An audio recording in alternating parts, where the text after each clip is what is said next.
Assalamualaikum warahmatullahi wabarakatuh. Perkenalkan, nama saya Siti Aisyah nanti dengan NIM 06141282149027. Di sini saya akan menjawabkan soal ujian akhir semester mata kuliah Kesehatan Gizi Program Studi Pendidikan Guru Pendidikan Anak Usia Dini. Kesehatan fisik bisa memberikan nutrisi seimbang. Pastikan anak mendapatkan makanan bergizi seimbang, terutama yang kayak protein hewani untuk mencegah stunting pada anak. Yang kedua, pemberian imunisasi rutin, di mana di sini memberikan imunisasi lengkap sesuai dengan jadwal untuk melindungi anak dari berbagai penyakit invasi berbahaya. Yang ketiga, memberikan aktivitas fisik dan istirahat yang cukup, di mana mendorong anak aktif bergerak, bermain, berolahraga, dan memastikan waktu tidur yang cukup pada anak. Lalu pada psikis anak, yang pertama, memberikan komunikasi efektif, di mana di sini kita mendengarkan anak saat berbicara, memberikan perhatian dan memvalidasi perasaan mereka. Yang kedua, memberikan kasih sayang dan keamanan. Di sini kita memberikan lingkungan rumah yang aman, penuh kasih sayang, dan terhindar dari kekerasan fisik maupun verbal. Lalu yang terakhir ada manajemen stres, di mana di sini mengajarkan anak cara untuk mengelola emosi mereka dan memberikan waktu untuk bermain dan bersantai di waktu yang luang.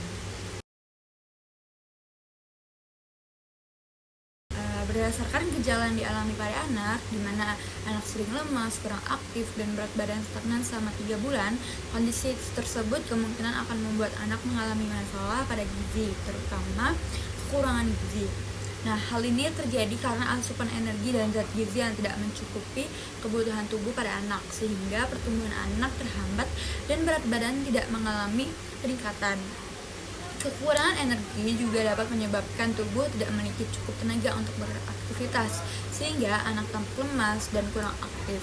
Selain itu, kondisi ini juga dapat berkaitan dengan anemia, yaitu kekurangan pada zat besi yang menyebabkan kadar hemoglobinnya itu rendah, sehingga suplai oksigen ke seluruh tubuh berkurang dan anak menjadi mudah lelah.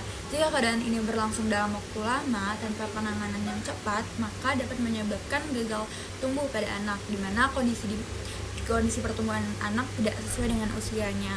Oleh karena itu, gejala-gejala tersebut menunjukkan bahwa anak kemungkinan akan mengalami kekurangan gizi yang disertai seperti anemia dan berisiko menyebabkan gangguan pertumbuhan pada anak. Berdasarkan menu yang diberikan, total energi harian anak usia 4-5 tahun adalah 805 kalori, yang dimana sarapan 350 kalori, makan siang 315 kalori, dan snack sore 110 kalori. Jika dibandingkan dengan kebutuhan energi anak usia 4-5 tahun yang umumnya berada pada kisaran 1200 atau 1400 kalori per hari, tergantung jenis kelaminnya, maka asupan tersebut masih jauh di bawah kebutuhan harian. Artinya, anak beresiko mengalami kekurangan energi yang dapat berdampak pada pertumbuhan dan aktivitasnya. Selain jumlah energi yang kurang, komposisi menu juga belum sepenuhnya seimbang. Seperti sarapan didominasi oleh karbohidrat dan gula, di mana roti dan selai coklat. Sementara makanan siang sudah mulai lebih baik karena mengandung super protein, tempe.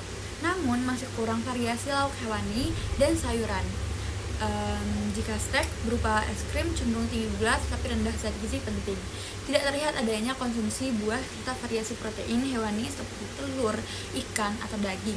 Nah, dampaknya jika pola makan seperti ini berlangsung terus-menerus, anak dapat mengalami pertumbuhan yang tidak optimal, di mana mudah lelah serta berisiko kekurangan zat gizi penting seperti protein, vitamin, dan mineral. Oleh karena itu, perlu penambahan porsi makan atau frekuensi makanan, misalnya makanan malam, serta perbaikan kualitas menu dengan menambahkan lauk hewani seperti sayur dan buah, agar kebutuhan energi dan zat gizi anak dapat terpenuhi secara optimal. Berdasarkan keluhan yang dialami pada mahasiswa tersebut, yaitu sering pusing, lemas, dan mudah mengantuk, serta pola makanan yang tidak seimbang, kemungkinan ia akan mengalami kekurangan energi kronis atau KIK. dan anemia defisiensi zat besi. Kebiasaan hanya sarapan kopi dan roti serta makan utama hanya sekali sehari menyebabkan asupan energi, protein, vitamin, dan mineral tidak mencukupi kebutuhan tubuh. Selain itu, kurangnya konsumsi air putih juga dapat menyebabkan dehidrasi ringan yang memperparah rasa lemas dan pusing. Tidak mengonsumsi buah juga dapat membuat tubuh kurang vitamin, terutama vitamin C yang penting untuk penyerapan zat besi. Kondisi ini berdampak pada aktivitas sehari-hari seperti menurunnya konsentrasi, cepat lelah, kurang produktif, serta berkurangnya daya tahan tubuh sehingga lebih mudah sakit. Pola makan mahasiswa usia 19 tahun tersebut belum memenuhi kecukupan gizi sesuai dengan angka kecukupan gizi untuk usia 19 sampai 20 tahun. Dengan aktivitas sedang, seharusnya ia membutuhkan asupan energi, protein, lemak, vitamin, dan mineral yang seimbang. Namun, pola makan yang hanya terdiri dari nasi, mie goreng, dan teh manis tanpa sayur dan buah menunjukkan bahwa asupan didominasi karbohidrat sederhana dan gula, serta sangat kurang serat, vitamin, dan mineral.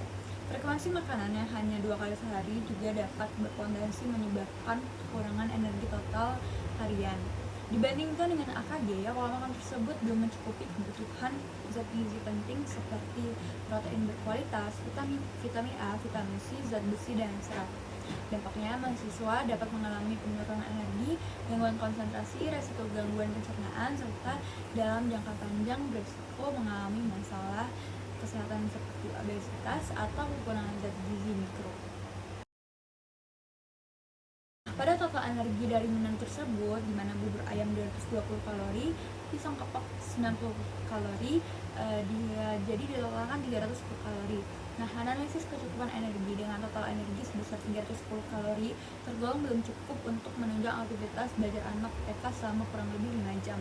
Anak usia tersebut umumnya membutuhkan energi harian 1.200 atau 1.400 kalori, sehingga durasi pagi hingga siang atau sekitar setengah hari ia membutuhkan 400 atau 600 kalori.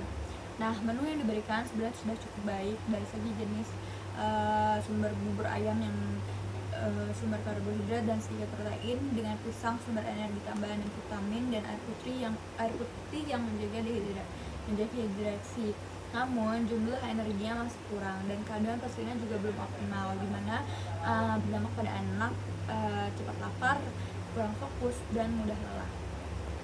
Baik, sekian video dari saya. Wassalamualaikum warahmatullahi wabarakatuh.